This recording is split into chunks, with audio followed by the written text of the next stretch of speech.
Bonjour et bienvenue à tous dans cette nouvelle vidéo. Je suis très heureuse de vous retrouver pour une nouvelle session de questions-réponses. Comme vous le savez, il y a quelques temps, j'ai mis en place ce système sur mon compte Instagram. Vous avez une boîte à questions et vous pouvez me poser toutes les questions que vous souhaitez, que ce soit à propos du design humain, de la naturopathie. Et j'ai dédié cette vidéo justement à toutes les questions que j'ai reçues récemment sur le design humain. Donc je suis hyper excitée parce que j'adore justement ce format et ce contenu. Alors si vous ne me connaissez pas, je m'appelle Elisa Sorci, je suis coach et formatrice en design humain. Je suis aussi naturopathe. Si vous venez d'arriver sur ma chaîne et que vous ne savez pas ce que c'est le Human Design, allez voir mes autres vidéos et surtout pensez à vous abonner si ça fait longtemps que vous regardez mes vidéos et surtout à me partager en commentaire. Alors soit vous avez des questions pour les prochaines sessions questions-réponses, soit me partager votre expérience concernant les questions auxquelles je vais répondre. Alors c'est parti, allons-y. Alors la première question qui pour moi était vraiment hyper logique de répondre en premier, c'est par quoi commencer quand on décrypte son Human Design ou quand on veut commencer à regarder son Human Design. Alors je t'invite tout de suite à déjà calculer ta carte, et vous aussi qui regardez cette vidéo, si vous n'avez pas encore votre carte personnelle de design humain, allez la calculer, j'ai mis le lien dans la description. Et quand tu vas calculer ta carte, tu vas voir qu'il va y avoir marqué type générateur ou projecteur, manifesteur. Donc déjà de regarder la signification de ton type. Donc j'ai une vidéo par type sur ma chaîne YouTube, et après de regarder ce qu'on appelle la stratégie et l'autorité. Et justement j'ai une question très intéressante par la suite sur la stratégie et l'autorité. Donc si tu regardes cette vidéo, tu peux continuer parce que la stratégie et l'autorité c'est vraiment quelque chose qui est important dans le design humain. Et je vais en reparler après. Donc type, stratégie, autorité. Après tu peux aller vers le profil. Et quand tu as une explication de tout ça, si tu veux aller plus loin, eh bien libre à toi de contacter une professionnelle et vraiment qu'elle te fasse une lecture aussi par rapport à tes attentes. Parce que pour moi, ça n'a pas de sens. Et je pense que si tu veux découvrir le Human Design aujourd'hui, il y a un but par derrière. Donc vraiment que tu puisses lui exposer les problématiques que tu rencontres et les réponses que tu aimerais avoir. Parce que le Human Design offre énormément de réponses, que ce soit sur la vie pro, la vie perso. Donc fonce. La deuxième question, donc justement par rapport à la stratégie et l'autorité, c'était quand on dit de suivre son type et son autorité, ça veut dire quoi concrètement? Je suis manifesteur émotionnel 5-1. Ok, alors quand on dit de suivre son type, sa stratégie et son autorité, qu'est-ce que ça veut dire? Alors déjà, pour reprendre les bases du design humain, le type c'est vraiment une aura en fait, c'est l'aura que vous allez vibrer au quotidien et la manière dont les autres vont aussi percevoir votre énergie. Donc c'est hyper important en fait, c'est c'est un facteur du Human Design qu'on commence à regarder. Encore une fois, le Human Design, ça vous met pas dans une case, ça veut dire toi t'es générateur, donc tu seras ça, ça, ça et ça. Pas du tout, donc voilà, déjà le type, c'est l'aura, donc ça montre comment vous vibrez, comment aussi vous pouvez gérer votre énergie, donc ça c'est hyper important. On en apprend énormément sur le type. Maintenant, quand on te dit suive ta stratégie et ton autorité, qu'est-ce que c'est? Le Human Design, il nous apprend une règle fondamentale, c'est que aujourd'hui, on est beaucoup dans le mental. On est beaucoup dans le mental pour prendre nos décisions, et ne plus suivre nos instincts en fait. Ce qu'on appelle la stratégie, l'autorité dans le design humain, c'est ce que tu peux appeler communément sous ta petite voix, ton instinct. En fait, c'est ton corps qui te parle. Et chacun a une stratégie et une autorité intérieure qui va résonner différemment dans le corps. Et le fait de comprendre ta stratégie et ton autorité, c'est simplement comprendre comment ton corps te parle au moment de prendre une décision. Et c'est hyper important parce que quand tu regardes ta stratégie et ton autorité, ça peut te permettre de prendre des décisions justement alignées avec ton corps, avec ton âme, vraiment avec l'incarnation de ton être, plutôt qu'avec le mental, avec nos peurs, avec toutes les questions du quotidien qu'on pourrait se poser. Et des fois c'est vrai que ça semble totalement illogique, mais après pratiquement 4 ans d'expérimentation, je peux te dire que suivre sa stratégie et son autorité, ça change énormément de choses, et pour les personnes que j'accompagne. Même si des fois tu peux te dire ça n'a pas de sens, je peux te dire qu'au final ça a toujours du sens. Donc pour faire court et simple, la stratégie, et d'ailleurs j'ai un article complet sur toutes les stratégies, enfin sur les autorités intérieures sur mon blog, donc je vais vous mettre les liens en description pour que vous puissiez aller voir. Donc pour faire simple, ta stratégie, ton autorité, c'est ta boussole intérieure, c'est dans ton corps, ça va résonner d'une certaine manière quand tu décryptes justement ta stratégie et ton autorité, parce que chacun en a une différente, et à ce moment-là tu vas pouvoir comprendre comment ton corps te parle pour prendre tes décisions. Troisième question, est-ce que tu pourrais donner des clés de compréhension, notamment sur tout ce qui touche à mes peurs? Alors c'est très intéressant, les peurs, tu peux les voir de différentes manières dans le design humain, et notamment derrière les centres de conscience. Donc il y a 3 centres de conscience, le centre splénique, le centre ajna et le centre des émotions. Mais là où on va vraiment se concentrer sur cette vidéo, c'est sur le centre splénique, c'est là où tu peux vraiment voir les peurs que tu as au quotidien. Donc c'est derrière les portes, en fait, si tu veux, dans le design humain, tu as des numéros dans des rectangles, dans des carrés, dans des formes, et en fait ces formes-là, ce sont des centres énergétiques, donc soit ils sont colorés, soit ils sont blancs. Donc quand ils sont colorés, on dit que c'est un centre défini, quand c'est pas coloré, c'est un centre non défini.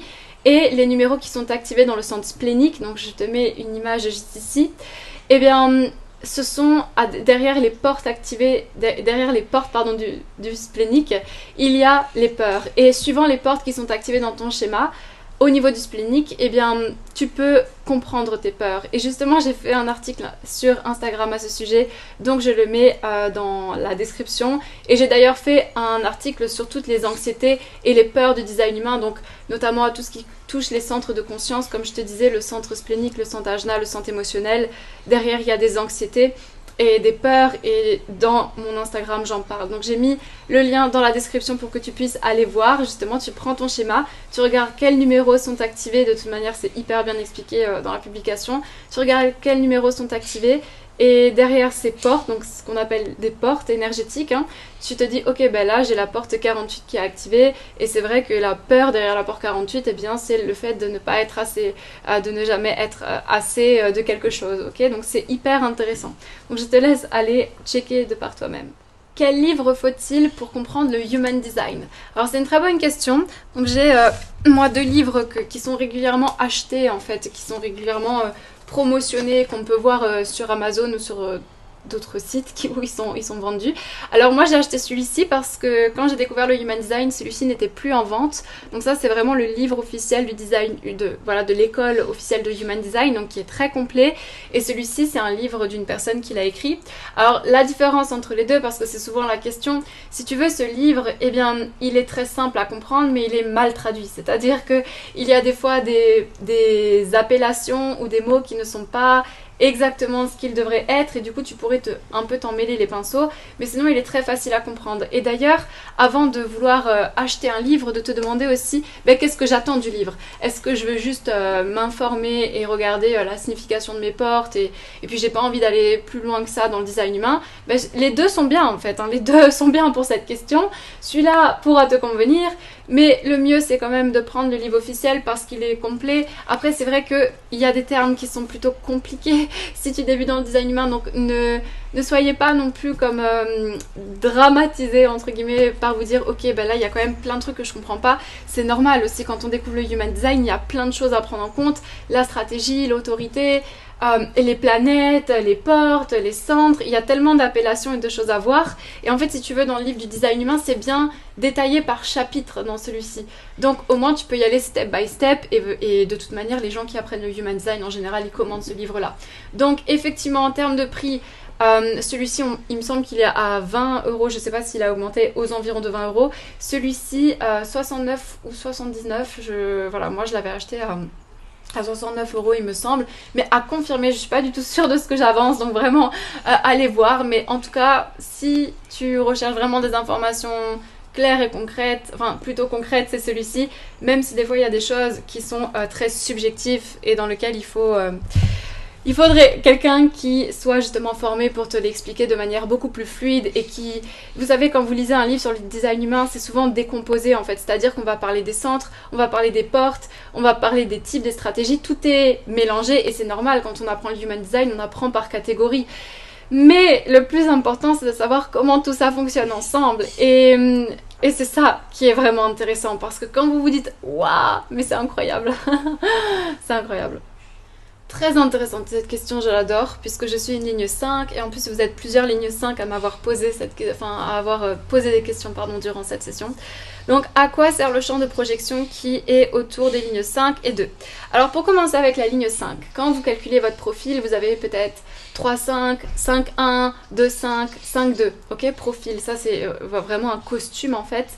C'est-à-dire que c'est des interactions que vous allez pouvoir avoir avec les autres et quand vous allez avoir un 5 dans votre profil, c'est ce qu'on appelle l'hérétique en design humain, c'est une ligne qui est très séductrice, pas dans le sens où vous flirtez avec tout le monde, pas du tout parce que c'est souvent mal interprété. J'ai une vidéo complète sur la ligne 5 sur ma chaîne YouTube, mais en fait c'est quelqu'un qui a des solutions à offrir au monde, voilà, c'est quelqu'un qui sait universaliser les choses, qui sait parler aux masses, et en fait s'il y a une projection sur la ligne 5, c'est simplement pour qu'on l'appelle en temps de crise, d'accord? C'est vraiment pour qu'il agisse et partage ses solutions en temps de crise. Donc si vous voulez, les deux projections sont différentes, hein. La ligne 5 et la ligne 2 ne vont pas du tout recevoir les mêmes projections. La ligne 5, elle va recevoir des projections sur tout et n'importe quoi, et je sais parce que je suis 5-1. Par exemple, imaginez vous avez un 5 et là vous postez, je sais pas moi, sur Instagram une fois un truc sur l'astrologie, mais vous n'êtes pas du tout astrologue, et un jour vous faites une réunion avec des entrepreneurs et quelqu'un vous dit ah mais toi de toute façon tu t'y connais trop bien en astrologie. Ah bon? Bah non en fait. Juste parce que j'ai posté ça sur les réseaux sociaux. En fait, ce qui est important avec la ligne 5, c'est de comprendre que les gens ils peuvent projeter aussi des fois tout et n'importe quoi et que c'est hyper important en fait de comprendre ce que la personne en face elle attend de vous. Et donc si c'est un générateur, ben, posez-lui des questions fermées. Mais est-ce que tu attends de moi que je fasse ça ou ça? J'ai pas trop bien compris. Et vraiment soyez très à l'aise parce que c'est vrai que le 5... il reçoit des projections et c'est pour ça que si vous êtes un entrepreneur qui a un 5, soyez très clair sur les offres que vous pouvez faire, ce que vous pouvez offrir, de ce que vous ne pouvez pas offrir. Parce que même quand les gens des fois ils regardent votre Instagram et qui disent « Waouh mais c'est trop bien ce que tu fais », ok, qu'est-ce qu'il est en train de me mettre comme projection dessus? Et c'est pour ça que la ligne 5, elle a un petit côté paranoïaque aussi et ça lui sauve la vie dans plusieurs cas parce qu'elle se dit « Qu'est-ce qui se passe ?» Donc la ligne 5 c'est vraiment quelqu'un qui, voilà, qui peut universaliser, c'est quelqu'un qui s'adresse aux masses, aux inconnus et qui a cette capacité en fait d'apporter des solutions et en fait on fait des projections sur lui en tant que crise pour qu'il vienne sauver. Alors c'est aussi à vous de dire voilà ben ça je peux vous aider, là je peux pas vous aider parce que si vous vous engagez dans quelque chose et que vous pouvez pas aller jusqu'au bout, les gens risquent d'être déçus de vous, d'accord? Et c'est vraiment ça toute l'histoire de la ligne 5 où eh bien, il s'engage sur des choses qu'il ne peut pas tenir et après les gens sont déçus et après ça engendre des conséquences sur sa réputation.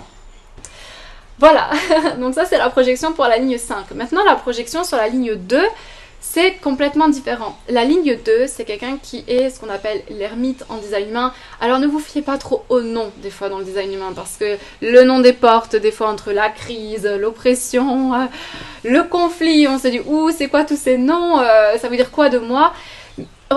Référez-vous au numéro, d'accord? Et aux explications.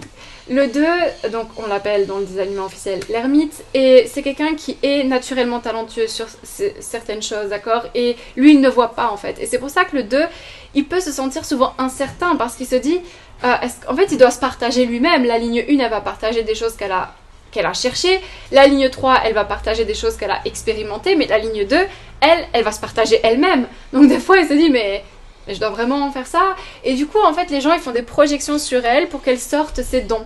Et par exemple, ben, moi et mon conjoint, il y a une amie qui était carrément passionnée de numérologie, qui a un profil 6-2, et nous on lui disait toujours mais pourquoi tu fais pas la numérologie, ça tirait trop bien, pourquoi tu fais pas ça, pourquoi tu fais pas ça? Et beaucoup de gens en fait lui disaient ça parce que tout simplement elle avait cette passion et ce don pour la numérologie, et effectivement c'est quelqu'un.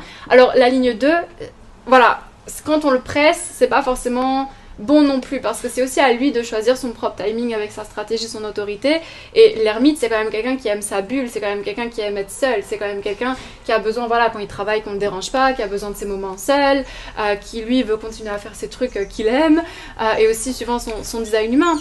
Mais du coup il y a vraiment cette projection pour lui dire eh oh sors tes talents là, on attend ça, mais ne pressez pas une ligne 2, ok? Donc ça c'est vraiment la différence entre la projection sur la ligne 5 et la ligne 2. En général, les projections sur la ligne 2 sont plutôt correctes parce qu'on l'appelle à sortir son talent. Et la ligne 5, on va faire la projection pour qu'il aide en temps de crise. Mais on peut aussi projeter sur la ligne 5 qu'il aide surtout en temps de crise, d'accord? Donc, soyez très éveillés sur ces deux types de projections parce que c'est pas du tout la même chose. D'accord? Next question. Alors, comment agit le centre de l'ego non défini? Alors, c'est une très bonne question, j'adore cette question.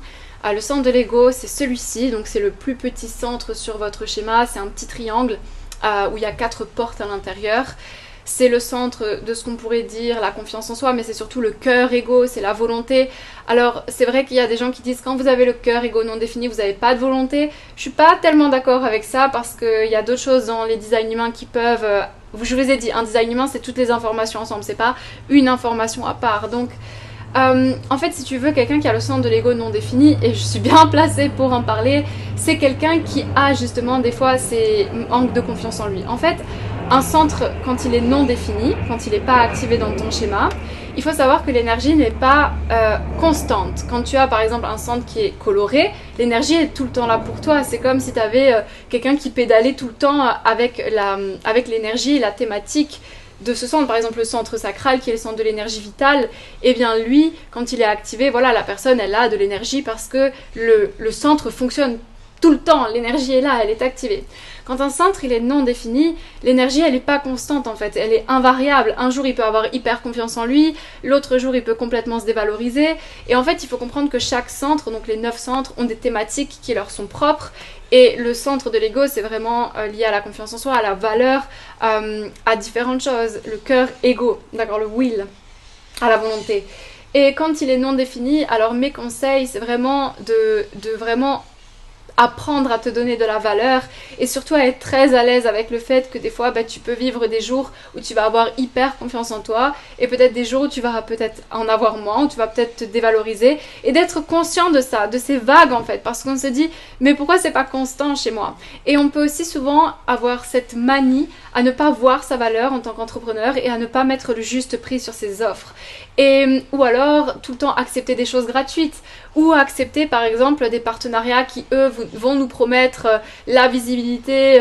Par exemple quelqu'un, vous êtes entrepreneur, vous avez l'ego non défini et quelqu'un vous dit voilà ben moi je te paye pas, par contre j'ai envie que tu fasses des interventions, il y aura 500 personnes sur ma masterclass et tu fais ça une fois par mois et tu seras pas payé, mais par contre tu auras de la visibilité. Ben non en fait, d'accord? Et ça c'est le cœur égo, il peut souvent accepter ce genre de choses et au final ben mettre de côté le côté financier, alors que lui l'ego défini, ben justement le challenge de l'ego défini c'est qu'il reste dans une configuration où il fait que travailler toute la journée justement pour ramener ce côté aussi financier, pas que financier mais qui travaille trop tout simplement. Et le don de l'ego non défini, à mon sens, c'est vraiment quelqu'un qui a cette capacité juste de se poser et de se dire ben voilà, de regarder le ciel avec un arc-en-ciel, de regarder la mer et d'apprendre aussi aux égos définis que le bonheur ça se trouve aussi autre part que sur les choses matérielles. Et ça je l'ai vraiment remarqué déjà pour vivre avec quelqu'un qui a l'ego défini et à travers toutes les interactions que j'ai pu voir. Donc l'ego, vraiment son mantra quand il est non défini c'est j'ai rien à prouver, parce que bien souvent il veut faire des choses pour prouver, donc il va par exemple lancer une chaîne YouTube alors qu'il aime pas du tout ça, mais parce que les autres lui ont dit que c'est peut-être cette manière là qui était le mieux pour avoir de la visibilité. Donc soyez très conscients de ce que vous faites, et est-ce que vous le faites pour prouver quelque chose ou est-ce que vous le faites vraiment parce que vous aimez ça, parce que ça vous fait kiffer. Imaginez vous êtes générateur, vous vibrez pour quelque chose et en fait vous mettez complètement ce qui vous fait vibrer tout simplement pour vouloir prouver aux autres quelque chose, et soyez très conscients là-dessus, d'accord? Et souvent l'ego non défini aussi, il peut penser que les gens qui ont l'ego défini sont prétentieux, sauf que, et c'est là vraiment où j'adore le Human Design, un centre quand il est défini, il est toujours là aussi pour apprendre un fonctionnement. Donc l'ego défini, on dit qu'il a confiance en lui, mais c'est pas toujours vrai, parce qu'il y a des gens qui ont l'ego défini, l'ego coloré, et qui n'ont pas forcément confiance en eux, mais ça c'est un autre sujet. Et des fois, dans l'interaction entre les deux personnes, les gens qui ont l'ego non défini, ils vont dire ah mais toi t'es prétentieux, ça va, parce que lui il voit pas sa propre valeur. Alors comment est-ce qu'il pourrait voir la valeur des autres? Comment est-ce qu'il pourrait comprendre que d'autres personnes se mettent en valeur si lui, ben, il sait pas le faire. Donc quand vous ressentez ces insécurités et que vous vous dites, bah lui il est prétentieux, je vous invite vraiment à vous observer et à regarder si vous-même vous n'êtes pas en train de vous dévaloriser à ce moment-là, ou si vous n'avez pas cette relation, enfin quelle est votre relation à votre valeur personnelle. J'adore la thématique de l'ego, vraiment, hein, c'est... Je pourrais en parler pendant des heures, mais dites-moi dans les commentaires vos retours d'expérience et si ça vous parle, et surtout, voilà, si vous avez d'autres questions par rapport à ce que j'ai expliqué. Alors, en quoi, et ça ce sera la dernière question, en quoi les neutrinos portent-ils à notre naissance des informations concernant notre personnalité? Très intéressant. En fait, le Human Design, quand il est créé, vous savez que c'est vraiment les pratiques ancestrales. Vous allez retrouver dans le design humain, donc je vais juste vous montrer ici sur mon iPad directement, vous allez retrouver eh bien, cette roue du mandala, vous allez retrouver les centres, les numéros, donc les portes, et le Human Design est créé sur ce qu'on appelle la science, c'est pour ça qu'on appelle ça la science de la différenciation, le Human Design, donc avec les neutrinos et avec les 4 pratiques ancestrales qu'on va retrouver dans le Human Design. Donc il y a l'astrologie, il y a la Kabbale juive, l'arbre de vie, Ling Chi chinois ou Linking comme vous le souhaitez, et le système des chakras, d'accord? Donc c'est vraiment le côté scientifique avec ces 4 pratiques ancestrales qui sont en match énergétique pour créer un schéma, pour que ce soit plus simple pour vous. Et les neutrinos, qu'est-ce que c'est? Alors, les neutrinos, c'est une particule fine qu'on retrouve dans l'univers. Donc, au moment où je vous parle, il y a des neutrinos. Et j'adore donner cet exemple. Imaginez qu'au moment de votre naissance, cette cellule, vous pouvez l'imaginer un peu comme de la pluie. Et au moment de votre naissance, eh bien, vous avez les planètes qui ont une certaine position. Et en fait, ces neutrinos-là qui agissent comme de la pluie, ils traversent les planètes, ils prennent leur énergie et l'énergie de la position des étoiles dans le ciel et après ils tombent sur vous. Et en fait, ils viennent ancrer en vous ces traits conscients. Et pourquoi on dit que justement à la naissance, c'est les traits conscients et 3 mois avant la naissance, c'est les traits inconscients?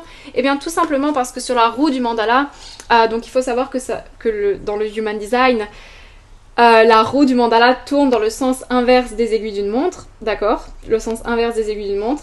Et 3 mois avant votre naissance, ces mêmes neutrinos font le même travail, d'accord, pour vos traits inconscients. Et c'est ce qu'on dit dans la roue du mandala à 88 degrés avant votre naissance, qui est basée sur l'astrologie tropicale, mais ça c'est un autre sujet. Et je crois avoir répondu à ta question en t'expliquant ça, d'accord.